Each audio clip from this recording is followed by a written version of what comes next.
जय श्री राम।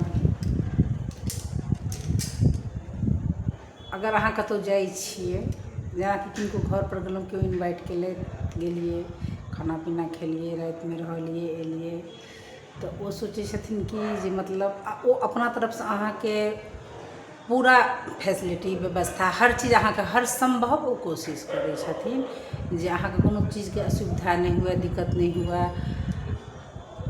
आ वो सोचे छथिन कि बहुत मतलब किछु लोग इहो सोचे छथिन जे आहा हुनका बजेलिए एना ओना, लेकिन एगो बात कहू, आदमी न सबसे सुकून से अपना घर में जो रोटी खाई छे वो सबसे सुकून के रोटी रहे छे, चाहे वो नमके रोटी किया न खाए।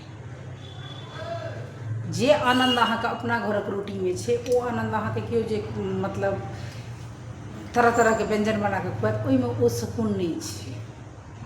आ किनको मखमल के गद्दा अहाँ के दऽ दिया, अहाँ अगर झोपड़ी में रहे छी, अहाँ के बिस्तर नहीं नीक ये, लेकिन सुकून अहाँ के अपने बिस्तर पर अबै छै।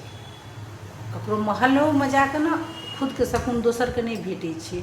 जतेक हमरा अनुभव एखन तक भेल हँ, अच्छा बुरा जे किछु अहाँ के भगवान जे देने छथि, ताहि में जे सुकून छै, ताहि में जे खुशी छै, वो खुशी कतौ नहीं छै हमरा बुझने। लोक कतौ जाइ छै, अगर अहाँ के बड़का अपार्टमेंट में रहै छी या अहाँ बहुत बड़का बंगलो में रहै छी, ओतऽ अहाँ के सुकून भेटत, किया तऽ वो अहाँ के घर छी।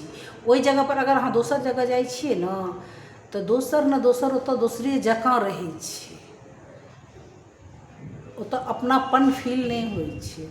अगर अहाँ झोपड़ी में रहै छी तऽ अहाँ के झोपड़िए अहाँ के महल लागत। हमर तऽ अनुभव इएह ये, अपन झोपड़िए महल होइ छै, अपना झोपड़ी के नूने रोटी लोक के से बढ़िया लागै छै। जय श्री राम।